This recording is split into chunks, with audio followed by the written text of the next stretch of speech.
Okay, thank you. Our next speaker is going to be Stefan Kipfer. Stefan is a professor at York University at environmental studies, and is also involved with Free Transit Toronto and a number of other kinds of movements over the years. And so he's going to talk about housing. Thank you. Yes, I will be talking a bit about housing, which is, among other things, one of my areas of research. Of course, housing is a lot of things, right? Housing involves, of course, shelter, a roof over the head, but also what people do in their everyday lives and how they appropriate space and make life livable for themselves. And so solutions to housing problems too, therefore, typically go beyond housing, right? I mean, it's difficult to disconnect housing issues from the labor market, from policing, from a whole variety of other issues. And so ultimately, I think we should keep in mind that any kind of approach to housing will have to go beyond housing itself. But for today, let me be specific, because housing in a more narrow sense of the term is, of course, one of the key campaign issues this fall. There is, I think, generally speaking, if one follows the media and mainstream discussions, a general consensus that things are not well on the housing front, right? Tons of reports have been published that detail, statistically and otherwise, various aspects of housing problems, from deep affordability issues, rampant gentrification that makes a big part of the city of Toronto unlivable for certainly the working class and various segments of the middle class, to questions of racial segregation in various parts of the city.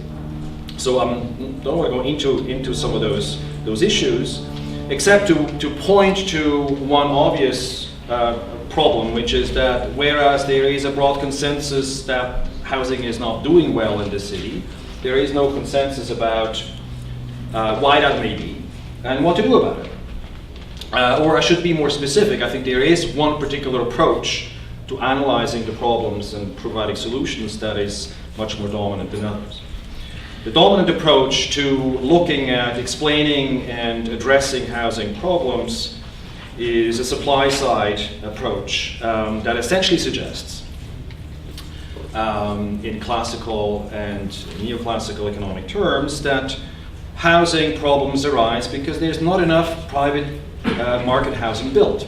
So the solution, therefore, is to liberate the private housing market, ownership and rental sides of the market, to produce more private sector housing, right? That is the short version of the conclusion, the beginning and the conclusion of a report that the Board of Trade of Toronto just released in time for the elections, a report that you may want to check out. It's called Agenda for Growth. It's always good to pay attention to what the Board of Trade of Toronto is saying, because they are in a certain sense a condensation of the ruling class, the ruling segments of the ruling class in Toronto.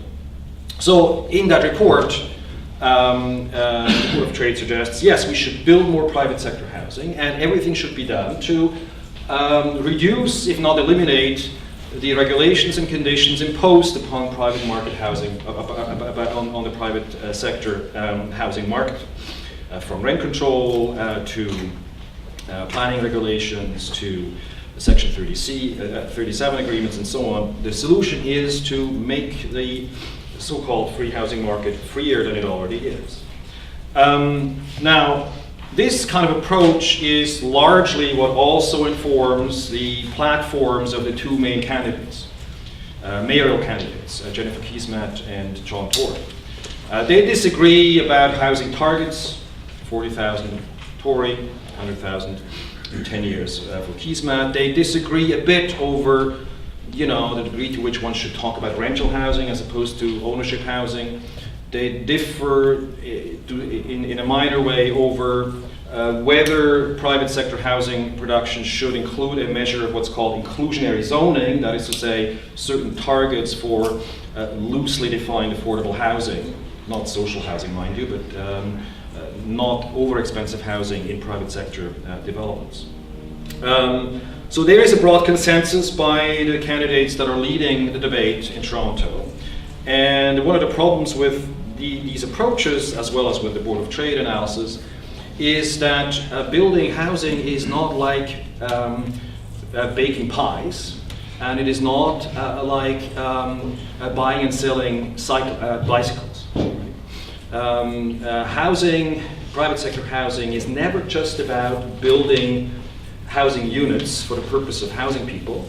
It's about making it possible for the major players in the housing industry, developers, and more importantly the banks and insurance companies, to have a steady increasing stream of rent payments derived from that housing production. And for that to work, housing needs to remain unaffordable for many, if not most. And so there is, in that sense, a category mistake in some of this analysis, which is easy to follow because, of course, the recipe that is proposed today by the Board of Trade and the main candidates is the one that's been followed for much of Canadian history and most aggressively since the middle of the 1990s, when zoning regulations were abolished in the central city of Toronto and when social housing production essentially ceased in this province in the mid-1990s. So this particular recipe, building more private sector housing, is exactly the kind of recipe that has brought us to the kind of situation where we're in today. And it is not surprising in that context that many housing struggles today in Toronto clearly, at least implicitly through their actions, disagree with the recipes that I just outlined. We've had, and I'm just going to mention this briefly, a whole array of housing struggles in the city over the last few years. We've had low-income people struggle for shelter space, right, under the leadership of OCAP. We've had anti-eviction campaigns, often at a building level, without necessarily leading to broader movements. We've had rent strikes, notably in Parkdale, but also there's signs of rent strikes emerging in other parts of town. We've had, behind closed doors, I should say, a campaign by the Co-op Federation in Toronto and Canada to convince the federal government to maintain an important level of financial contributions for co-ops, which many of you may not know, but this is a kind of a behind-the-scenes story that's important not to forget. I live in a co-op, so it's particularly important to me. And finally, we have also struggles, very punctual struggles in public housing. For example, in the suburbs, where it's less lucrative for private developers to be involved in public housing redevelopment as it's happening downtown, we've had all sorts of people, often at a household level, resisting being evicted from and relocated from their public housing units, which have become uninhabitable because of a lack of physical maintenance. So this gives you a bit of a sense of some of the housing struggles that have been happening and that are still ongoing today. And I think there's one common denominator in all those housing struggles, which is that they all disagree about the predominance of market housing. They all suggest either that we need to build more social housing, non-profit housing, either cooperative or public, or that we should invest in maintaining the existing social housing units properly, finally. Or they suggest that private housing markets, private rental markets, should be much more tightly regulated through finally a return to effective rent controls, for example, or other kinds of conditions imposed on landlords and private investors. So there is, if one looks closely beyond the mainstream media, there is a clear discrepancy between some of the recipes offered by the liberal and conservative and perhaps right-wing social democratic candidates on the one hand, and the business community, and on the other hand, various people struggling on the ground for better housing conditions. All that seems to suggest that we need to return, I think, to a basic insight that I always mention to my students. I have every year a bunch of students that want to become urban planners, and so I teach a bunch of courses that they take, and I give them all sorts of anecdotes about the origins of modern urban planning in the late 19th century, early 20th century.